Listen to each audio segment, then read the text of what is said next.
มื้อที่3ในการเดินทางมื้อนี้เราจะเริ่มเดินทางแต่สยามบุรีไปเมืองหงสาแต่เราสิผ่านเส้นทางเมืองไซสถานและก็ไปออกเมืองหงสาจะใช้เวลาดนนานส่ำใดและบรรยากาศในการเดินทางครั้งนี้จะสวยงามส่ำใดเอาไปเบิ่งกันเด้อพี่น้อง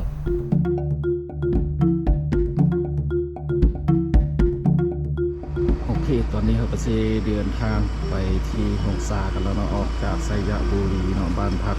นี่เนาะพี่น้องออกจากบ้านพักสยามบุรีครับไปเมืองหงสากันสวัสดีหัวหน้าทำงานคันนี้ดีว่าสุดยอดเลยคันนี้เก่าแก่ที่สุดคันนี้นี่ว่ารุ่นใหม่แล้วตอนนี้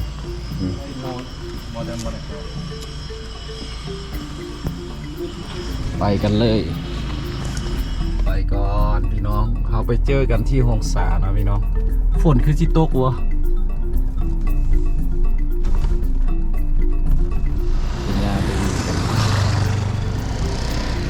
มือที่2มือที่3กัน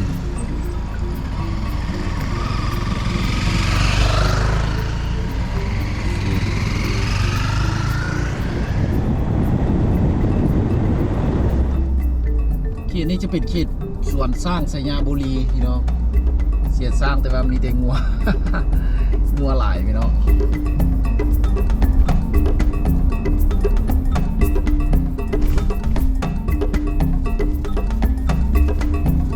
เขาออกจากสยามบุรีน้อยนึงครับออกมาเวเติมใส่น้ำมันก่อนเนาะพี่น้อง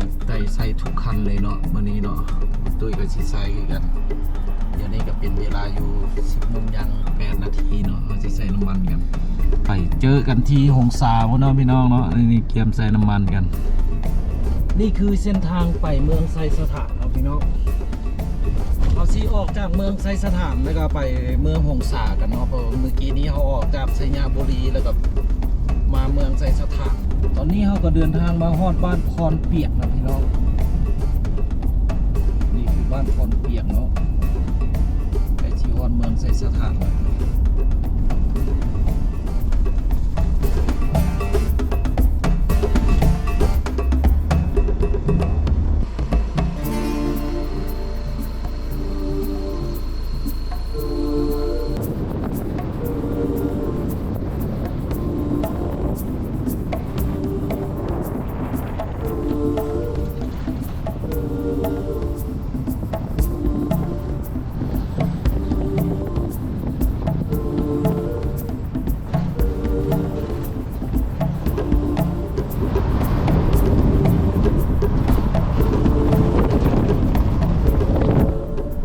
ตอนนี้เรากำลังสิ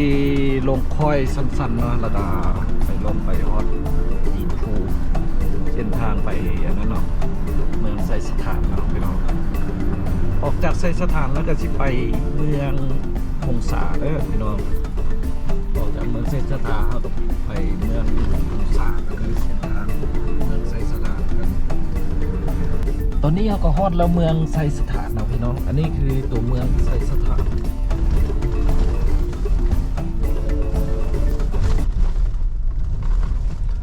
รถโฮมมอง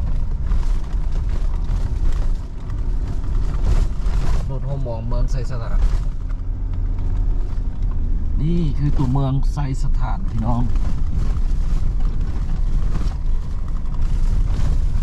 ว้าวก่อนที่ว่าตัวเมืองนี่ก็พูดเริ่มเนาะพี่น้องเมืองไซสถานแขวงสยามบุรีเนาะพี่น้องตอนนี้เราก็มาแวะเมืองไซสถานกันน้อยนึงเนาะจอดลิ้นนี่เนาะอันนี้งานหัวหน้ามาก คือตอนนี้เราก็มาฮอดเมืองไซสถานเนาะอาจจะเดินทางต่อไปบ้านเมืองหงสากันเอาอยู่เมืองไซสถานนะก็จะเดินทางไปเมืองหงสากันนะพี่น้อง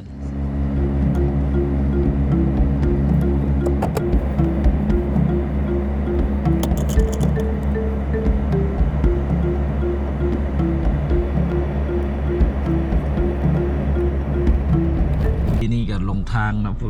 คนหนึ่งเนาะซอกหาคนบ่เห็นตอนนี้เราสิเดินทางไปต่อแล้วออกจากเมืองหงสาออกจากห ออกจากเมืองไซสถานไปหงสากับประมาณ70 กิโลเมตรนะพี่น้อง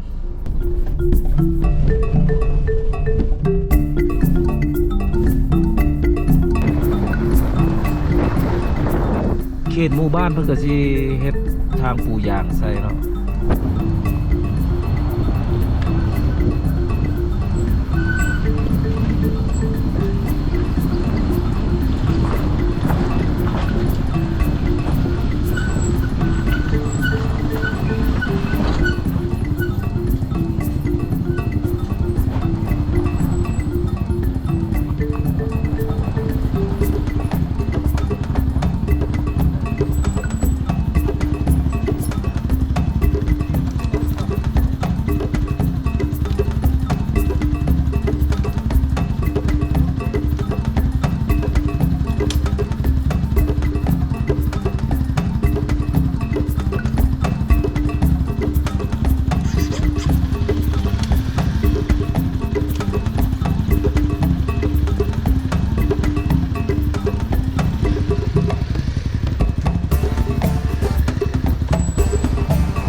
นี่คือเส้นทางไซสถานหาหงสาพี่น้อง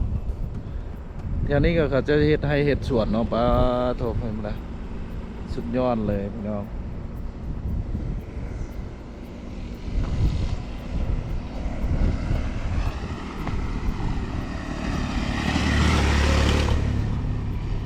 ไป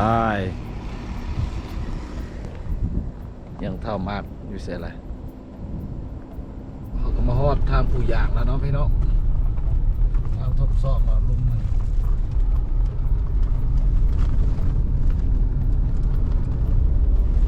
ตอนนี้เขาก็ขี่รถเลียบแคบป่าแคมดงแคมทงไฮ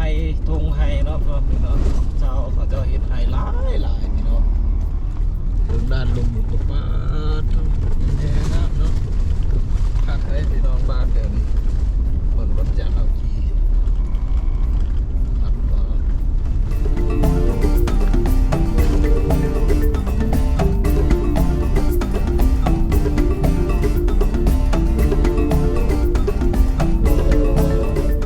ตอนนี้เขาสิเข้าเมืองหงสาแล้วเนาะเห็นบ่อไฟฟ้าพลังงานไฟฟ้าทางหน้าหินไฟฟ้าเนาะเมืองหงสาพี่น้องโรงงานไฟฟ้าอันนี้ใกล้ละซีฮอนละอย่างนี้น้อยเดียวประมาณ10 นาทีนี่นะฮอนแล้วเนาะพี่น้องเนาะโอเคตอนนี้เขาก็มาฮอดตัวเมืองหงสาแล้วเนาะพี่น้องเข้าตัวเมืองหงสาแล้วแขวงสยบุรี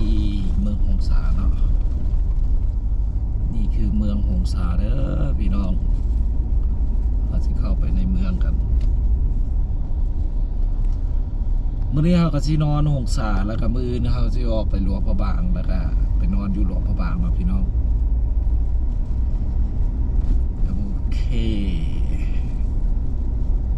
เอาไปติดตามชมเนาะเข้าไปติดตามชมในมื้ออื่นเนาะมื้อนี้ก็ที่พอเท่านี้ก็เนาะเมื่อยละพักผ่อนไปอาบน้ำตอนแรกก็สิกินข้าวกินน้ำแล้วก็พักผ่อนเนาะพี่น้อง